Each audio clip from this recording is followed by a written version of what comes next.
Chaile time.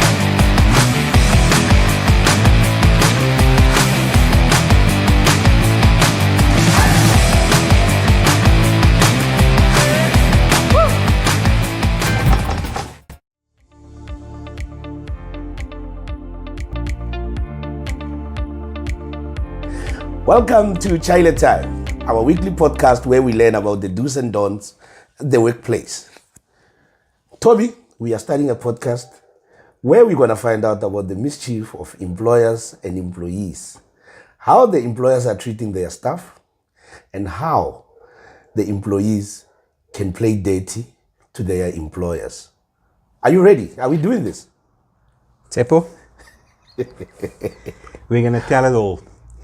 You know, we as people now, we always want to know what's going on in another person's house, isn't it? Okay. Definitely. Yeah, so I think in my journey as an HR, or operating in the HR field, I always, also when I was working in corporate, I always wanted to know, how's another company doing this? How are those bosses treating the staff? And, you know, how's it going there? So I think it is very important. We're going to tell it all. We're going to tell exactly what we find in the field, what we experience, how employers are treating their employees, what they're doing, what they're not doing. Like this morning, for instance, an employer phoning, it's actually not a client of ours, it's a new employer out of the blue who dismissed staff by chasing them away for the suspicion of theft, you see. And so there's some bad news because, you know, obviously the dismissal is procedure and substantively unfair. So we're going to tell it all, but look, we're not going to name and shame. That's not the point. So we're not going to shame companies and individuals. But I think what's important is that we want to learn. As part of our objectives operating in the labor relations space, we want to teach people what not to do in the workplace. And maybe what to do, what are good practices, you know? How should you treat staff? What makes sense? You know, what are collective wisdom? And what are the loopholes or potholes we should try to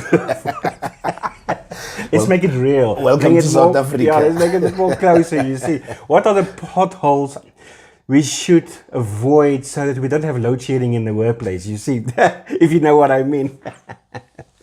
So yeah, I'm very excited. Finally, we wanted to do this for a long time now. We're finally there. It's our podcast. I really hope that the viewers will enjoy this. If you're a human resource specialist or a business owner, I think, you know, you will hear the subtleties of what the legal requirements are in the workplace. You will learn about dispute resolution. You will hear our experiences, what we find in organizations and how they deal with people, and just basically what companies should or shouldn't do. At the end of the day, every employer, if you ask them, do you want to be successful? They all say yes. And not the only, but one of the major elements to success in the workplace really is the relationship between an employer and employee. Because get this, now, when either an employee or an employer come to us for advice or because there's a dispute or a CCMA case, something firstly went wrong in the relationship. You see, and it is this relationship, and people, especially employers, don't always understand this.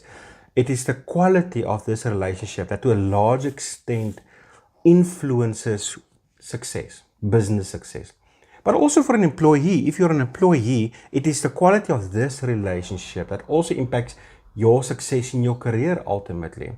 And if you ask employers what are their number one frustration in the workplace, employment relationships. It's employees, the frustration dealing with staff. And often it is because employers themselves are the cause of their own problems because they do not know how to deal with staff. They don't understand the concept of the wisdom or the benefits of creating a good, positive corporate culture.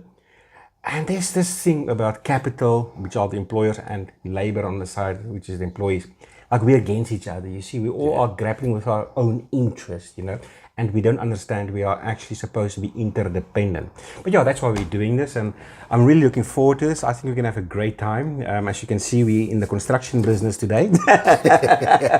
Okay, as thorny as the labor relation can be, and it changes in time, you know, labor laws changes and it's very thorny. But remember, the main objective of the legislation, sometimes it's economic development. What's your take on that? Yeah, thank you for that question. I think it's quite important. What people don't understand, employers especially don't understand, is that the objective of labor legislation, or one of the objectives, are to create labor peace in the workplace.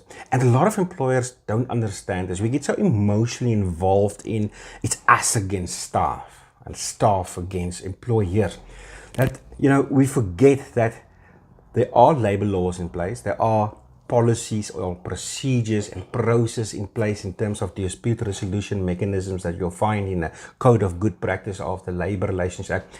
And these processes now is actually designed not to infringe or to take away from the employer or inhibit the ability of the employer to operate and be successful, but it's actually to the contrary, just to create a mechanism of fairness in the workplace. Because the reality of the matter is, every person, every human, whether you in the context of marriage or a relationship, employment, business, whatever it may be, we all have our own sense of fairness.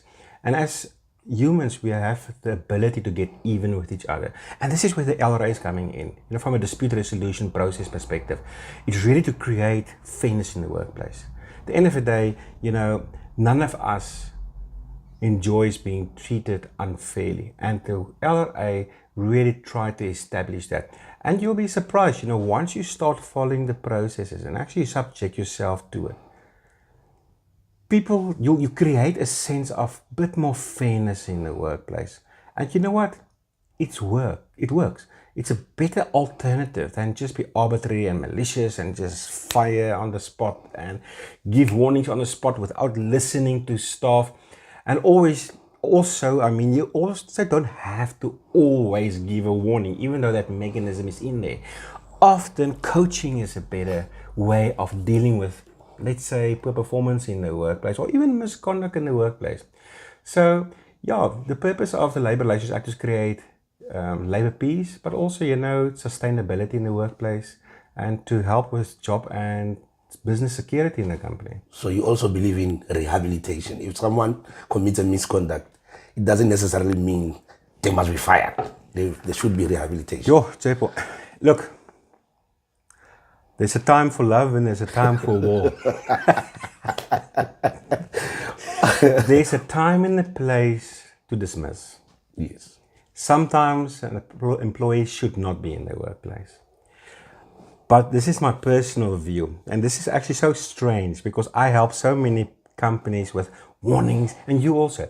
Every day you're doing warnings. Yes. Every day you're doing hearings. So often we're in a CCMA in arbitration or at the bargaining councils in arbitration. So it is very confrontational what we do. But yet personally, and I hope the way I run our business, I believe more in coaching. Because the fact of the matter is, if we're not there, we need to fire somebody, then what does warnings really achieve? Yeah. Warnings is actually a way for an employer to say, I'm angry at you. And it's for an employee to feel punished. We're not school children, are we? So what I prefer doing is coaching. I can more see if somebody's got a bad attitude. If you've got a bad attitude, then you mustn't be here. But if you're trying your best and you make mistakes, rehabilitation, coaching, letting the staff see the bigger picture. As an example, what I sometimes tell when I consult companies and staff, sometimes, as an example, the accountant will forget to send invoices. And when the boss asks, why didn't you send the invoice? Then it's I forgot.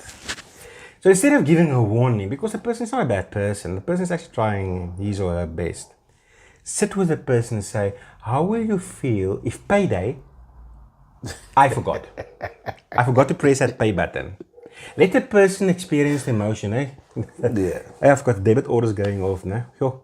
Then you tell the person, but I also don't feel good, if you don't send the invoices. Because the reality is no company's got money to pay, It's the customers that got the money to pay. Yeah. And when staff, it is just so funny, this conversation, because what staff, they don't always understand is they think it's the company's got all this money they pay, but they forget that it's the customer that's paying you. If you don't send the invoice, where are they going to get money from to pay you? You see. So that's how coaching can sometimes help. Yeah. Okay, I believe recently you had quite an experience. Actually, this is fascinating, eh? Where one of the companies it's one of your clients. Now, you had the EFF come knocking on their door and then they were bombarding the company. What really happened? I really need a clarity and a full story on that. This is a company in Johannesburg. It's a construction company. They're in the construction business. Yes, that's why we have our caps on today. Construction business. It was absolutely chaos, Tsepo. EFF came knocking on the door and they've got a whole list of grievances, and even though it seemed like there was a core problem, so the company phoned me and asked me to go and sort out the EFF. Now, that's interesting because I can't sort out the EFF. I mean, what must I do? I mean, the EFF is a political party. I mean, there's nothing I can do with the EFF. But anyway, I can engage, and I know labor legislation. So I did have a meeting with the EFF representatives in this area, and I explained to them, listen, the Labor Relations Act do not recognize the EFF as a collective bargaining unit in the workplace. It's not provided for in terms of the Labor Relations Act. They're not a trade union, for instance, that has organizational rights in the workplace, for instance. And I explained to them, like, listen, we don't actually engage with political parties. So we don't, whether you're the EFF, ANC, DA, Freedom Fund Plus, or whoever it may be, Action South Africa, we don't entertain conversations with them in context of the workspace, okay? So, and contrary to the view out there, the EFF was actually very respectable. They withdrew. I've actually never heard from the EFF again. But you know what, Seppo? The very next day, everybody belonged to a union. Red flag, innit? I'm telling you, the very next day, every employee in that company was a member of a trade union. I'm not going to say the name because we received a organizational rights application the very next day. But now, my question, as you say, red flag, yes. Why will an employee be compelled to talk to the EFF? Why? Aren't you supposed to be talking to your employer? Yes, definitely. Okay? Because, and this is the thing, when we represent employers at the CCMA, and the commissioner asked the same thing, sir or madam, now the employee, aren't you supposed to be talking to your employer? Then the employer always sits and says, yeah, you're supposed to be talking to us. They don't talk to us. But you know what? When the employees do talk to them, there's something wrong with the ears. You see, you can't hear. They sugar. But then they get fancy people like us, to go to the CCMA and argue, but you're supposed to submit a grievance, you're supposed to be talking to us. But then, there's nothing happening there, you see. So anyway, from an organizational culture perspective, if staff feel they need to go speak to a political party, there's something wrong in the underlying relationship here. There's something wrong in organizational culture. Somewhere we're missing this. We're doing something wrong. So you can't, it shouldn't be that way. But anyway, so the staff was completely in uproar, and it was amazing. Since that day, every single warning that the company will give to the staff is referred to the CCMA as unfair labor practice. Every dismissal referred to the CCMA as an unfair dismissal dispute. They are lining up. So on the one hand, we are dealing with all these CCMA cases, and I must say we are like 99% through all of it, and there wasn't one comeback yet for the company. So we had good results for every single one of them. They also applied at the CCMA to consult or negotiate on matters of mutual interest. The company didn't come to the party. They applied to the CCMA for conciliation. Actually, we didn't pitch on this occasion because the employer just feel that we don't have a relationship with the union. There's no organizational rights. You know what? We're not going to do this. Look, there was a bit of practical wisdom here too, which I'm not going to talk about over here. So they organized a strike, but you see, the thing is, this location is beautiful. You could really strike there. That's part of the reason why we didn't pitch. We say, okay, if you want to strike, we would like to see this. We're going to have our popcorn and see how this strike goes. Anyway. Employers. You say as a labor relations specialist, it's not only about the law. Sometimes we'll use this little thing here. Dispute resolution is like a ball, it's a game, like a tennis ball. You just throw at each other and say, okay, the law is here one side, but you just throw it at each other, you see. And in this case, we knew the only thing they can do if conciliation fails is go on a strike. But we knew the circumstances, it's going to be nice to see how this works. Anyway, they did go on a strike. It lasted one morning and then the strike was gone. But anyway, so the strike was gone. But we can laugh about it now. But the fact of the matter is, this is not good for the business. Yeah. It's just not. So I asked myself at the end of the day, what is really going on here? I also invited the staff, if they have grievances, they must come talk to me and whatever, And actually, everything came down to one thing. I was about to ask you actually, what really led to, in a series of episodes, what really led to this one thing of now staff inviting EFF and then now wanting to go on strike and end up going on strike whereby you were eating your popcorn watching them, but well, that's a story for another day. What really led to that? Yeah, you see, Tepone, when people like us, we know the labor laws and we try to fight those battles for companies and we're quite successful at that. But what we often forget is that if we drink a glass of champagne at the end of the day, we've won this battle, we probably lost the war. Because at the end of the day, this human relationship, you can't really govern it by laws, man. There's a sense of, we have a civil contract with each other. We're supposed to be interdependent. People get even. And yes, we won CCMA cases, but the employer is at fault because this whole thing came down to one thing.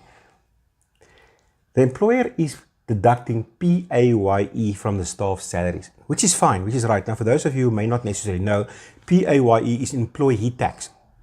Every employer must deduct the required tax from an employee's payslip every month. Pay as you earn. That's right, pay as you earn, yeah. I'm correct. That's how you pronounce it. But the problem is, the employer don't pay it over to SARS, meaning there's no IRP files. And the staff had been asking for these IRP files for a long time because SARS is on their case now. And every time they ask the employer for the IRP files, in first year and then us here. Because now, they will not expose the corrupt dealings of what the employer is up to, you see. It's like a chess game. Now, the employer he's not in checkmate yet, he's in check. Now I get us. You see, help me not to get the checkmate. You see, that's the issue. Now you get the EFF and the unions and all these people involved. But okay, look, I must give it to the employer too. They are going through a process of rehabilitation with SARS. SARS did get involved, and I believe they have been paying penalties. And as far as I'm aware, the books are not 100% in order yet, but I think they are almost there. They're getting there. So they are trying to do the right thing now, but this doesn't take away from the years of irregular conduct from the employer. So in this case, the employers are trying to make money, but the way they conduct their affairs, they're actually breaking this trust relationship. We always say at the dismissal dispute, the trust is broken, the employee is breaking the trust. But what we often don't forget, or we do forget, is that fiduciary duty, that act of good faith between an employer and employee, it cut both ways. Employers are quick to say, the employee is in breach of their fiduciary duty. But the employer is often in breach of their fiduciary duty towards the employee also. It works both ways. And we're not mindful of this. And it's like a snowball effect. You think you're getting away with it today. And I'm telling you, often companies will phone us and say, listen, there's chaos. But the chaos did not start yesterday. It started 5 years ago. It's an accumulation of the snowball effect of not treating staff with integrity and dignity, not following the correct process in the LRA, not paying your tax, suddenly creating this vacuum for all these other third parties to come and nest in your space, you see. Yes. But now, times are tough, Toby. Times are tough. First, it was COVID that hit almost 2 years, if I'm not mistaken. Yeah, 2-3 years, yeah. Yes. And then now we have load shedding. No. We've always had that. No, but now it's a pandemic now. We always had load shedding. It's like COVID is viral. As we speak, we are on stage 6 of load shedding, but we never had stage 6 before. But now, businesses are trying their best to sustain themselves, and then the economy is hitting bad. So how do we expect businesses to survive in all those conditions? Yeah, look, it is tough. It really is, and I know a lot of companies are closed down, and as we speak, a lot of companies are trying to recover. Okay, so it's tough. Now, look, your question goes to business success. How do we become successful in this aspect? Look, there are various factors that determine and influence success in the workplace, But we are only focusing on one element, which is a very important element, and it's this relationship between the employer and the employee. The real question an employer must ask himself is, can they afford not to have a good, positive organizational culture? Can you actually afford not to have that? Can you actually afford to have a negative, toxic environment in the workplace where people actually fight against each other? Now, for those that know me, I love religion a bit, I learn from all walks of life. I learn from Hitler, I learn from apartheid, I learn from the modern era we're living in, I learn from politicians, Julius Malema, Nelson Mandela, but I also learn from religious books. And there's this piece of passage in the Bible now that says that, a house divided against itself cannot stand. So it doesn't make sense to have a negative, toxic environment, because actually what we're doing is we're not servicing our clients. We're actually fighting each other. But now we are supposed to be interdependent. And the question then is, what is the impact of a positive, interdependent culture where we engage one another? What's the impact of that on the books? Revenue. Is there an impact? Is there a nexus we can draw between the two? I want to tell an interesting story. A few years ago, it was somewhere around COVID. I think it was in the middle of COVID or so. I went to visit a company in the Kempton Park area. Yes, what an experience. I came in there and I had a meeting with management, with the CEO and some executives. The HR manager was also there, but when I came in there was a cleaner there. Everybody was just so friendly. Everybody greeted me. But interesting is, it wasn't the cleaner who made the coffee, it was the HR manager. Lovely. Yeah, it's different. You don't often see that. You're always like, please make coffee and point to the cleaner or whatever, but in this case, not. I really felt, hey, there's a bit of a servanthood attitude here, or spirit here, or whatever you see. Anyway, then they took me through a tour.